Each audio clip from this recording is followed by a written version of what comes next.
Hello, and welcome back to the third episode of the DE Talk podcast.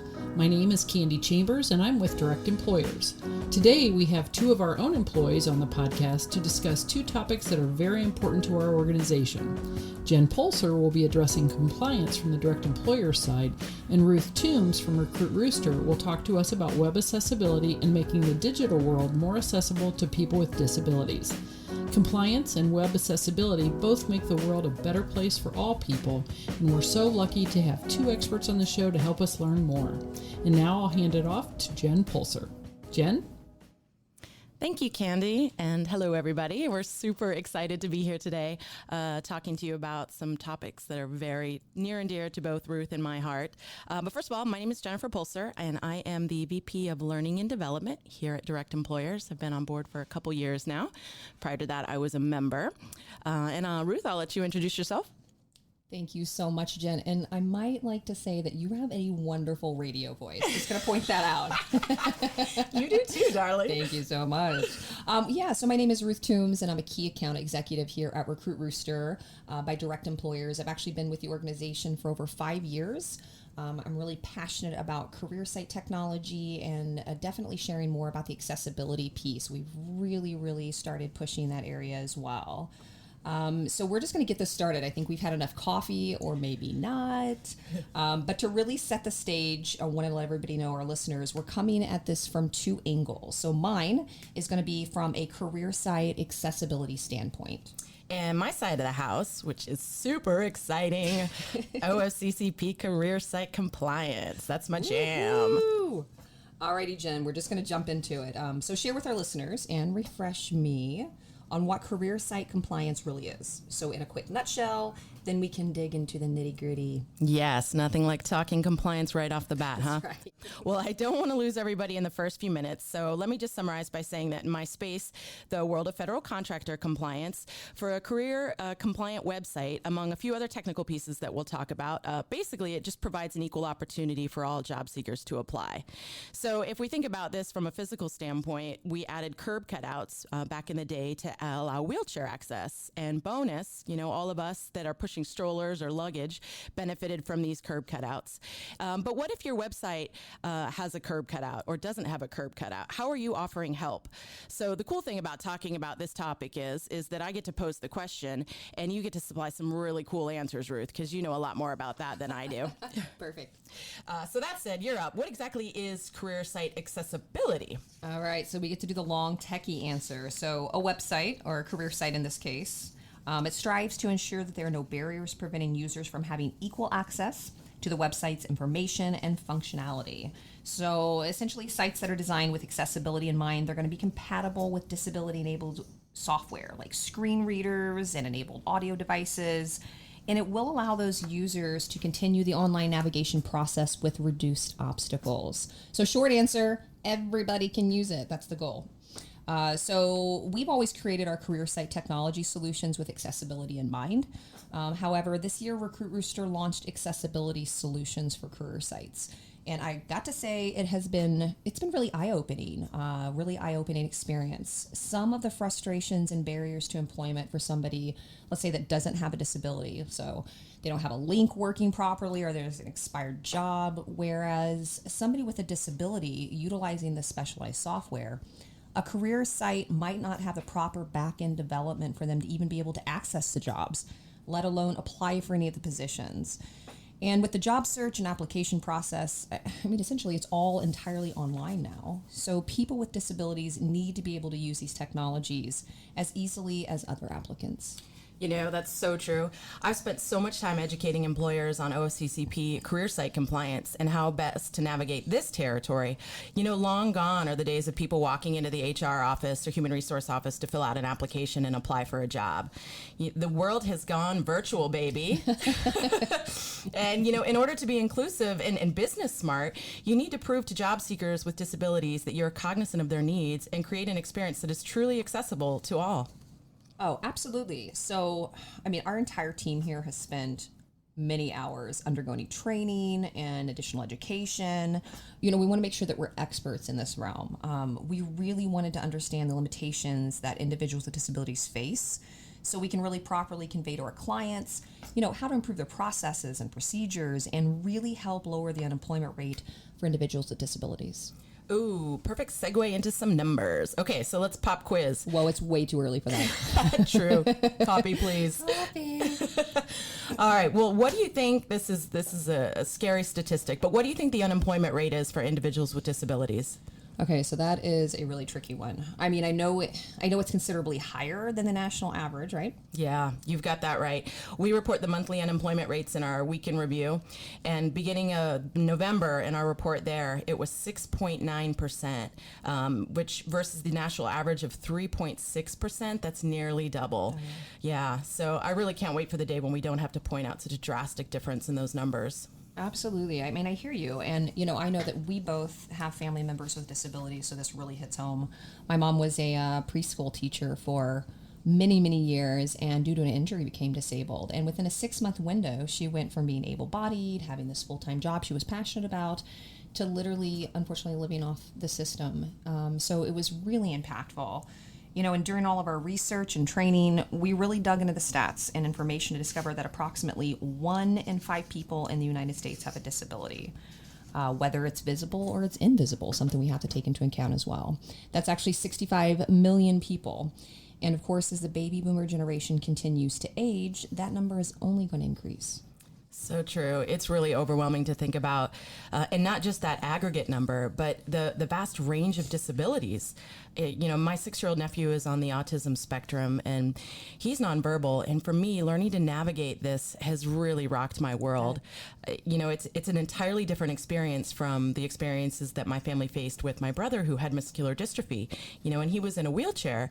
So, I think I get the easy side of this discussion here because I get to talk about just the compliance piece, and it really is just a very broad approach, which is good. It starts the conversation, but I'm more passionate as I move into learning about your space, and that's that accessibility side.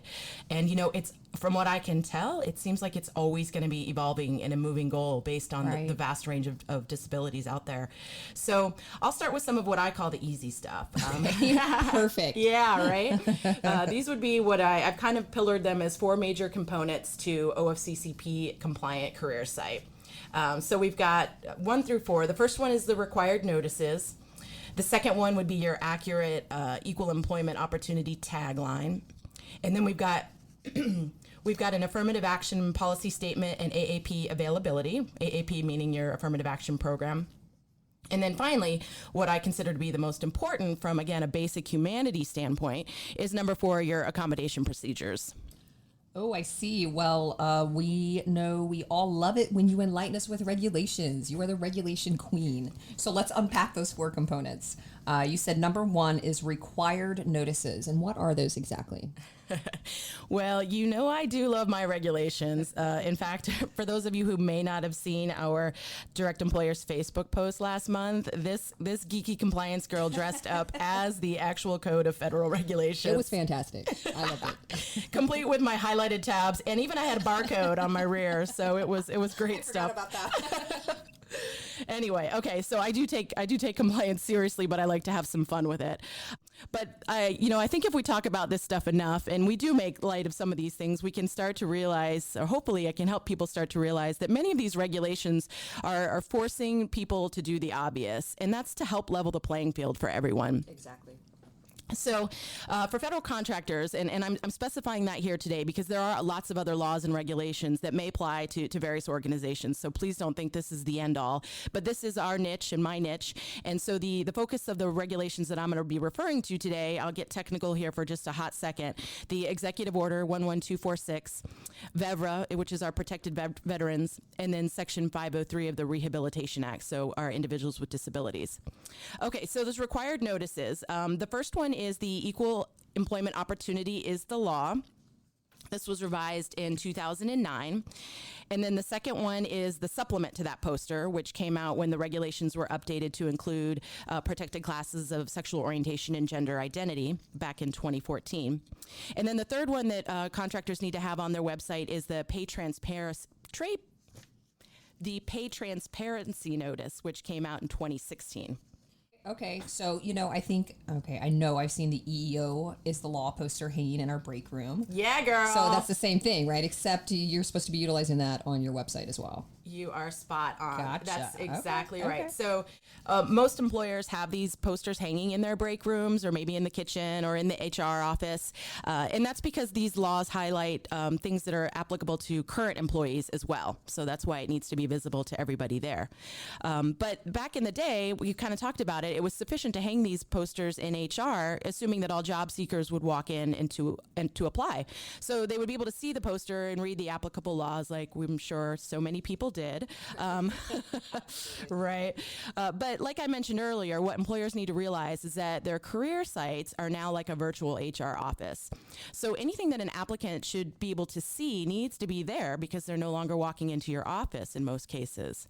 A lot of companies have embraced this concept, and as you know, Ruth, in your space, have worked really hard to make some outstanding career landing pages, very informational and creative. However, in all of this turn to moving to the creative side, we've lost a lot of the legal notices in many cases. People that just kind of fell off the radar that was something they need to do. No, I get that. So obviously, yes, I spent a lot of time working on the designs of career websites. And although that's super important, not everyone wants their site plastered with legal notices. So do you have any suggestions about that? Yes, and I totally agree, and I get it. What I like to do is encourage people to use the hyperlink to the OFCCP webpage because that one link will host all the required notices. And I say do this rather than having each notice as an individual PDF. And there's a few reasons for that, not alone just the appealing side of lower real estate, but if there are updates to the laws or the supplements, eventually they will be merged. Then you don't have to worry about putting a new link out there. And the other cool thing is if you go to the main OFCCP link, the notices are listed in several different languages, so that's an easy bonus there. And as mentioned, by having just the one link, you save on space on your website. So what I do like to point out here, though, is I definitely recommend or encourage companies to not, I repeat, do not bury that link somewhere in your website. I've spent a lot of time hunting through our websites to help people get this right, and I notice a lot of them put that under a small legal notice or EEO info. And you have to keep in mind that the general public doesn't use the term EEO like we do OMG, right? It's just not something people walk around saying. Right. So, and you don't want a job seeker digging into to look into legal notices to verify that you're providing a workplace free of discrimination. If anything, I think this should be showcased with as much pride as you do your benefits and the other great reasons why you're such a wonderful employer to work for. Totally makes sense to me. And speaking of funny lingo, let me next drill you on what a tagline is. Can you elaborate a little bit on that? For sure. So this isn't a regulatory term, but rather it's one of those terms that we've come up when we've been working in this space. And it's basically like an indication or similar to a stamp that an employer is a federal government contractor and therefore they do not discriminate based on the various protected classes that each statute protects. So federal contractors are required to indicate on, and I'll quote here, all solicitations or advertisements. And basically what that means is every job description. So every job description, anywhere that you're advertising an open position, you need to include the information that you're an equal opportunity employer. And the OFCCP has approved a few abbreviations to this.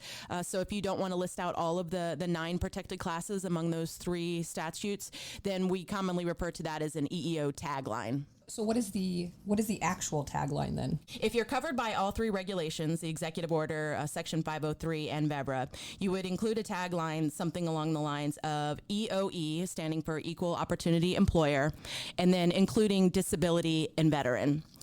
I see many companies that have the old terminology or slang almost of females/minorities, and this just isn't correct. Seeing a little bit of that myself. Yeah. It's very common, and the reason why is that the executive order was broadened in 2014 to include sexual orientation and gender identity. So although we commonly refer to that executive order as females and minorities, it's just no longer accurate. It's just a broader group of people protected. So this is when I'm teaching to my recruiters and the people in the compliance space. I like to get a little jingle in there to help them remember. So you ready for it? I'm so ready. All Lay right. it on me.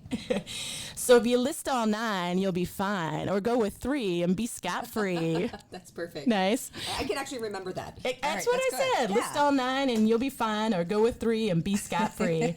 And by scot-free, I mean that you won't be cited for violations here. So that's the important part. But some other takeaways from this tagline that I've seen a lot of people do incorrectly is the term veteran. It can be abbreviated, but only as short as vet, V-E-T. So you can't just have the letter V on there. And the other one is disability. That has to be completely spelled out. So no capital D or D-I-S. And, again, think back to this, like the reason why we're doing all of this is many of us fall into these protected classes, but I necessarily wouldn't walk around knowing that I'm an M/F/D/V, right? No, that's so true. And that's why you look at that, you just go, what exactly? I mean, there's so many things it could stand for, right? And I wouldn't necessarily pick up on that. Exactly. Yeah. So think about what you're actually doing and the information you're trying to get across. And that's the tagline that you want to have on all your job descriptions. That sounds like that ties into the third item you mentioned. And this is a mouthful, the EEO policy AAP availability. Alphabet soup, baby, right? Like exactly. every industry has it. So yeah, this is kind of the final regulatory compliance piece. And it goes back to your career page being your virtual HR office. So the other item that applicants need to have access to is your EEO or your Equal Employment Opportunity Policy Statement. And this is a broader statement from your CEO or top representative, basically committing your company to this cause, this action. In addition to that, you also have to allow them to know when, if someone wanted to view your written affirmative action plan, when and where they could do that. So for instance, they could see it in the HR offices between the hours of 8 and 5, Monday through Friday, or whatever worked for your organization. I recommend just combining these two elements into one statement. So your EEO policy statement has a very specific requirements, and they're all laid out in the regulations. So once you have those requirements in there, I typically recommend and have seen where you just kind of close out the statement from your CEO with a little line about when and where the plan is available for viewing. All right, so you also mentioned accommodations, and this is where I think a lot of people are confused. They interchange accommodations with accessibility. Absolutely. And I'm totally guilty of that as well, at least until I started working in this space. As you know, that was one of the main reasons that we wanted to chat today, to help people understand the difference so they stop flipping those two words and realize that they do actually mean two very different things. So I'm going to conquer the accommodation term, and then you get to talk about accessibility. That sounds great. So tell me what you mean when you say federal contractors have to provide reasonable accommodations to job seekers. Yes. So I'm putting my Halloween costume back on. Yes, I am fully dressed as the Code of Federal Regulations. And the actual verbiage is that if you use an online application system, which, nowadays most employers do, you must, quote, provide necessary reasonable accommodations to ensure that an otherwise qualified individual with a disability who is not able to fully utilize that system is nonetheless provided with equal opportunity to apply and be considered for all jobs. If we go back to our example of providing a curb cutout to accommodate a wheelchair, curbs are not the only barrier out there. And you're going to be able to elaborate on this a lot further, but electronic devices can be extremely wonderful or extremely limiting. Absolutely. So as such, the current federal regulations for federal contractors is that they recognize this. And that's really my point here, is recognize that your website may not be 100% accessible. And just like your building might. So what you need to do is have some way for somebody to reach out and say, hey, you know what? I need help filling out your application. Okay, gotcha. So from the OFCCP side of things, the requirement is that they've got to indicate a way for a person to reach out to accommodate the individual. And that makes total sense, and you're right. I can't wait to tell you more on accessibility. But before we jump there, I think the next obvious question I would have is, okay, I've got that language on there, contact HR at whatever email address or phone number, but then what? Like, what do you do when someone calls or emails? I mean, it's not necessarily a simple way to respond to that, right? Unless somebody's really educated on that piece. Exactly. And that is such a common question, and it's one we get all the time. And I think it's one of the major reasons why employers may, hesitate to put that language on there, because they don't know what to do. If someone reaches out, they don't know how to respond. And that's the fear of the great unknown. But, however, like anything, the more we learn and experience, the less scary the unknown becomes. And we could talk for days on what it means to give reasonable accommodations. But for the sake of our chat today, I want to leave, our listeners with a few good partners of ours that are truly subject matter experts in this space. And one is JAN, the Job Accommodation Network. Their website is amazing, and we work with them regularly. They're often at our annual conference. But it's set up so that you can literally type in the type of disability somebody has, and it'll populate a handful of reasonable accommodations. That's amazing. Mm-hmm. Yeah. That does take a little bit of the fear out of it, right? I mean, it does, because you actually have something in writing, something tangible that you can go from. Yep, exactly. Awesome. It's designed brilliantly. So definitely JAN is one place to start if you're new in this space. And then the other partner of ours is Higher Potential. And they also have a ton of great resources in the individuals with disability space, but they actually provide this as a service. So you can utilize one of their reasonable accommodation representative experts to kind of work as the middleman and guide you through some of those conversations until you get comfortable with them. But, there are these tools out there and these resources, and I can't help but just go back to the basics. You and I living in our space, being around individuals with disabilities, and just getting through life. And I think the most important thing for people to remember is that these are people, and when you encounter an individual that needs some sort of assistance, the best process is, and this is a regulatory term, but it's real life, is the interactive process. Imagine that. Interact with the person. So, for anyone that's ever worked in a customer service role knows this and is probably doing it 100 times a day without ever realizing that they're having a quote unquote interactive process. But you know what it starts with? How may I help you? So simple, right? Shocking. So simple, right? Yes. All you need to do is ask. More often than not, a person that needs assistance will be able to provide some sort of example of what they need that will help them accomplish that task. At the end of the day, it is so much more than providing, simple digital access. It's really humanizing that experience. Exactly. All right. So I got through the easy stuff. You just need to have you have your career site lined up with these four major components. Work on getting the accommodation, the training for your team if you don't have that in set place already. But this is the stuff that I'm super excited about. So you're up, Ruth. So contractors have to have a way for job seekers to reach out, like we just talked about. But let's talk more about what this accessibility is in the digital space. My pleasure, Jen. So envision it this way. People need to be able to complete the online task, whatever that may be. If they're shopping online, can they purchase it? If they're setting an appointment, can they successfully enter the criteria? And in this situation, can they access and apply for a job? So the solutions that we provide at Recruit Rooster really give them a digital access ramp, kind of like what you described with the curb cutout. Envision it like a physical sense, like we've referenced a wheelchair ramp or a guide dog or a cane. So only these are online tools, but if anything, they're not just crucial for quality of life. They may even be more crucial with the online space as it is and evolving. So we offer things like providing scalable format. We make sure that on your career website, the information doesn't lose clarity when the content is reduced or enlarged. We make sure it's screen reader compatible, meaning that, alternative text for images and full text to speech, closed caption friendly for the hearing impaired. Color contrast is a big thing to ensure text and images don't blend into the background with somebody with certain sight impairments like color blindness. And making sure font sizes expand and contract as needed for those with sight impairments. Wow, this is so fascinating. So it's really just creating an online experience that mirrors tools that people would need in their everyday physical life. Oh, precisely. So we help employers discover, for lack of a better term, missing pieces in their career site infrastructure. For example, let's say a person is using a screen reader. They may only hear words like image instead of a description of what the picture is actually displaying. The top navigation may not have headings, so they become really unsure of where they should go on the screen. Their assistive technology they have on their mobile devices isn't compatible, so imagine having low vision and trying to pinch and squeeze the screen on your cell phone. So, I've even seen career websites that don't allow a person with motor impairments, so like they're using their keyboard navigation only, to even access the job content at all. So we use a myriad of software scans and manual devices, actual tools used by individuals with disabilities like JAWS and TalkBack to discover all of those issues and work to fix them. We also build accessible career site experiences from the ground up. Wow.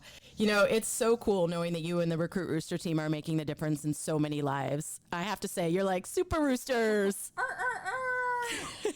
Eliminating barriers one website at a time. You go, girl. My cape.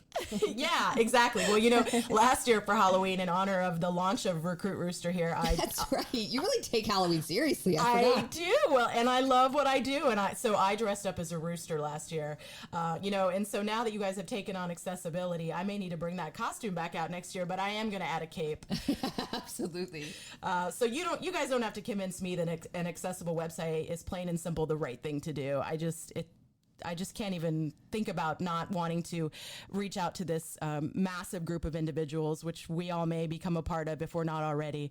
But anyway, however, you know, not everyone is going to come to this conclusion on their own. And let's face it, when we talk about making any type of improvement on any organization, that comes down to money. Oh, yeah. It's always the dollar sign, right? It's always like, okay, where do I find this budget? Exactly. What other reasons can you tell us about from, your perspective as to why an accessible website is more than just the right thing to do? Oh my gosh, there are so many reasons. Obviously, preventing barrier to employment, top of mind. But let's also keep in mind that it expands your market, your pool of talent demographics. We have obviously a low unemployment rate for individuals that don't have disabilities. So here's a few stats for you. Individuals with disabilities don't necessarily want to live on the system, as quite often it means poverty. So with that being said, some numbers for you. 18.3% of individuals with disabilities ages 21 to 64 are unemployed. 12% hold a bachelor's or higher, and 29.7% have college or an associate's.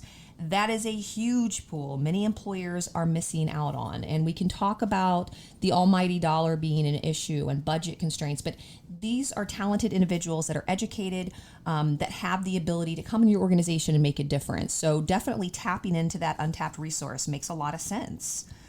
So another area would be it creates usability employer brand. It truly does give you a competitive advantage.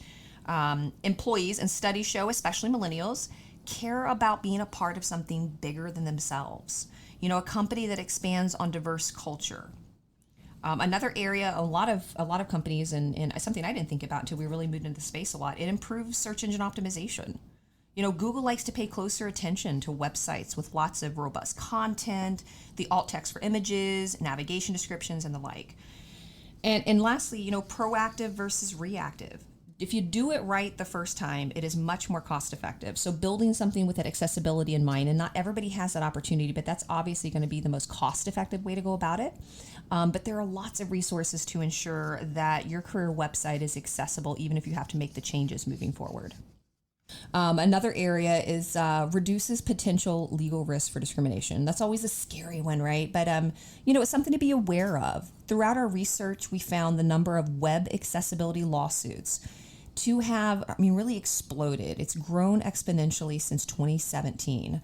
In fact, these lawsuits increased from 814 in 2017 to 2,285 in 2018. Wow. Right, and that's something. That's a massive jump, and I only see it just becoming more and more of an issue. All these cases were brought forth under the Americans with Disabilities Act. And, that's a great point that you bring up the ADA, because that's beyond our scope of conversation today. But as this legal landscape plays out, we'll certainly have to talk more about it. Hopefully, in the meantime, these companies can start thinking about this. So what are some of the barriers to consider when you are making some of your career site changes? So there's a lot, but there are four main categories of access an employer really needs to consider. So there's the visual access. So these are candidates who may be blind or have low vision, or candidates with color blindness. Then there's audio access, candidates who are deaf or hard of hearing.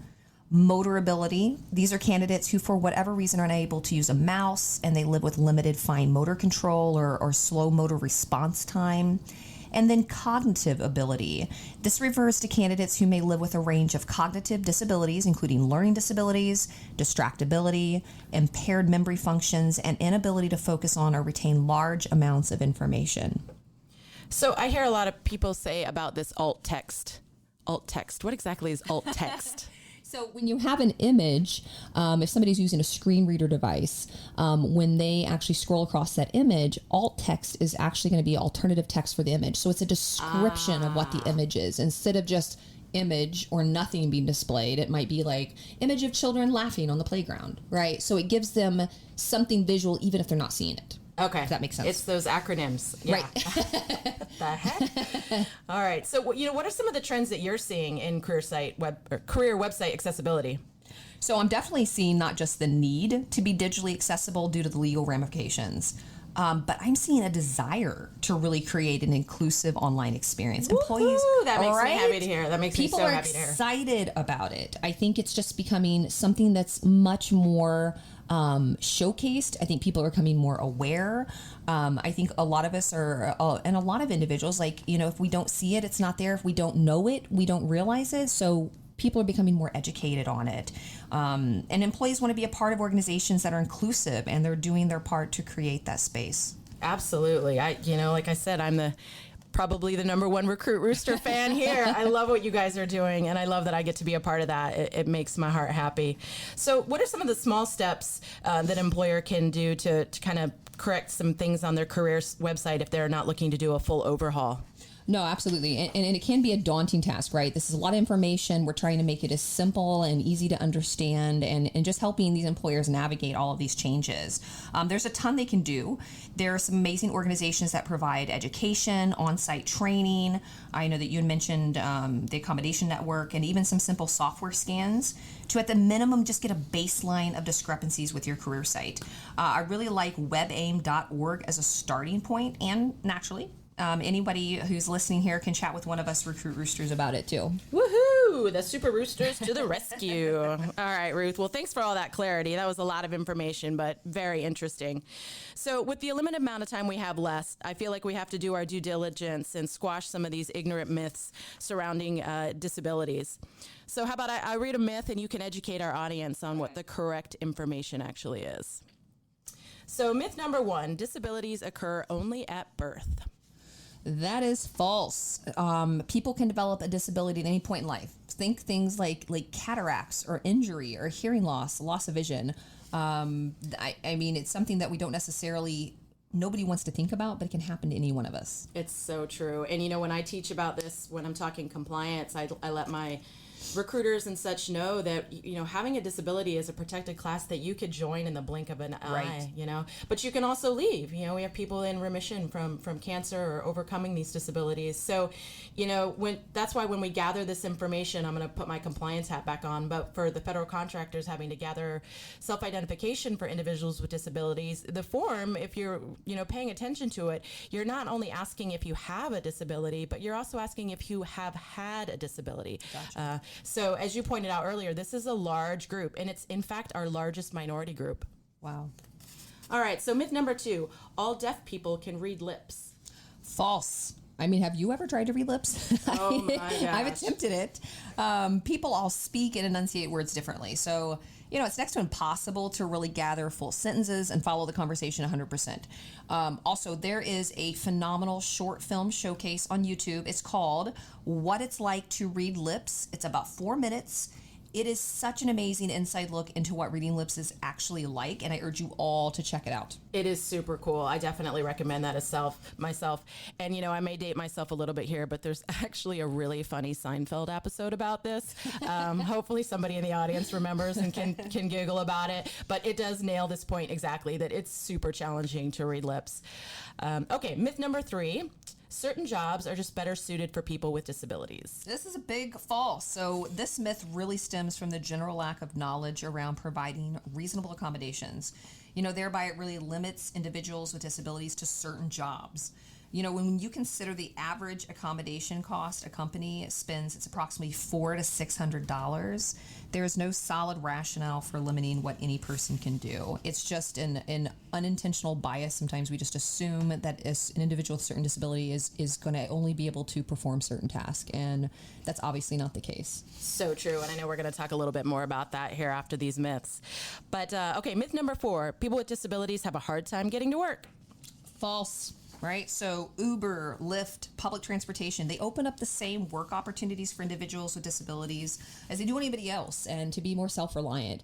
I have, a couple of friends, in fact, that have disabilities, and they have their vehicles modified. Not that that's, an option for everyone with a disability, but just putting that limitation, saying, how are they going to get to work, is crazy. We have so many different ways to do so. Mm-hmm. To be honest, it's none of our business how anybody gets to work. There you go. Yeah. Disability or not. I think back to recruiter training 101 and asking if somebody has reliable transportation is just not somewhere you go in an interview. So this falls along the same lines. Right. Okay, so myth number 5, the ADA requires employers to hire individuals with disabilities, whether they are qualified or not. Absolutely false. So job seekers who are not qualified for a job cannot claim discrimination under the ADA. Yep, and I always tell recruiters, your job is to hire the most qualified individual for the job, period. That sounds like best practice, Yeah, period. Absolutely. So with so many misconceptions, I truly believe that one step employers can take to show they are inclusive and working towards a diverse culture is with their career site. And for me, one of the biggest aha moments in this educational journey was our trip to Bosma Enterprises. Yes, I'm really excited for you to talk about this. But for those of you that aren't local to the Indianapolis metro area, Bosma is a close partner of ours that assists with people who are blind or visually impaired. And not only do they assist others in this space, but they run an organization from top down with individuals who are blind or visually impaired. Their offices and warehouse, it's just mind-blowing. Anyone who has ever had a hesitation of how a blind or visually impaired person could work in their organization would be instantly humbled when you step foot into their work environment. They also have amazing programs from helping with job readiness to independent living, because as we mentioned before, losing your sight could happen at any time for a variety of reasons. So having this organization to help you navigate this is exceptional. And actually, that is their tagline, navigating blindness. So earlier this summer, our team spent a full day at the Bosma facility. We were fully immersed, not only in their programs, but also taking time to interact with their clients and see how accessibility tools like screen readers and screen magnifiers work, really get a sense of what the job seeking experience is like for somebody with visual impairments. Just to see these tools in use gave me an entirely new perspective on how a person with a visual impairment would interact with a website or any online content for that matter. And just listening to some of the stories of the individuals who were actually learning literally from 0 to 60 what it's like to, learn how to be alone in your own home after losing your sight, to, working a job, to doing online experiences, all of those different pieces, just watching that. And these were individuals who, and if I'm not mistaken, maybe you can clarify that, I believe that Bosma works with individuals who have lost their sight later in life, not that they were born with a sight impairment. Yep, absolutely. So these are individuals, we met, individuals that were landscape architects, professors. We met all of these people who had lost their sight unexpectedly and had to literally start over. So it's an awesome organization. And I never realized how much a person with a sight impairment relied on their phone. So anything from text to speech to buying a Coke at a vending machine that had a QR code with Braille next to it. It was crazy. Mm-hmm. It really is incredible to think how far we've come with technology. And, the last time I was at Bosma, I was given a tour by one of the representatives there. And it was so amazing. We were watching people work in the warehouse, putting together random various items and stuff going to production. Everybody was either blind or sight impaired. And when we did the full tour of the office, as we came back through the lobby, there's a big picture of the woman who gave us the tour. And she was blind, and she had said, we're going to stop here and I'm going to point out this picture. And, we're looking at, it's a beautiful picture of her. It's very large. And she kind of laughed and she said, I'm told this is a picture of me. And it was just one of those, oh my gosh, another aha moment. And I said yes. And, and I told her, I'm like, and you know what? It's a beautiful picture of you. It's a really great picture. And she smiled. But it was, again, quite humbling. And so I was thrilled to see that your team was able to go and have that experience as well and come back with, such a sense of passion and drive for what you do. And, hearing about you talk about that experience, it just reiterates everything we've said. Employers must recognize the need for, and the results of digital accessibility and hone in on how they can better reach all audiences. So, clearly you and I could, and, we often do, go on and on about this topic. We're very passionate about it. But rather than talk about what should be done, I know we both prefer to actually help employers dive in and get their websites compliant and accessible. Absolutely. And you know what, Jen, I think we're coming in on the closing hour. No, it's been so fun. I know. And I've had this wonderful cup of coffee, but it's time for round 2. So we appreciate you guys tuning in for this and listening. And don't hesitate to reach out to Jen or myself. We can easily discuss your career site and provide some feedback on how you can improve your processes and become more inclusive. I can be reached by email, ruth@recruitrooster.com.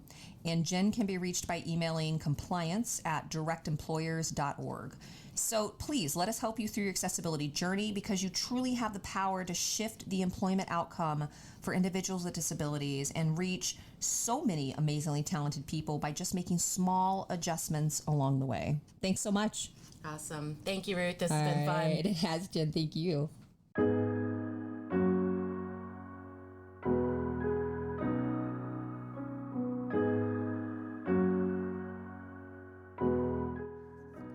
So thank you again for tuning in to another episode of the DE Talk podcast. With so many great topics to cover, be sure to follow Direct Employers on Facebook, Twitter, and LinkedIn. Remember to subscribe, rate, and review the DE Talk podcast to be sure you're the first to receive notifications of new episodes available each month. Thanks for listening.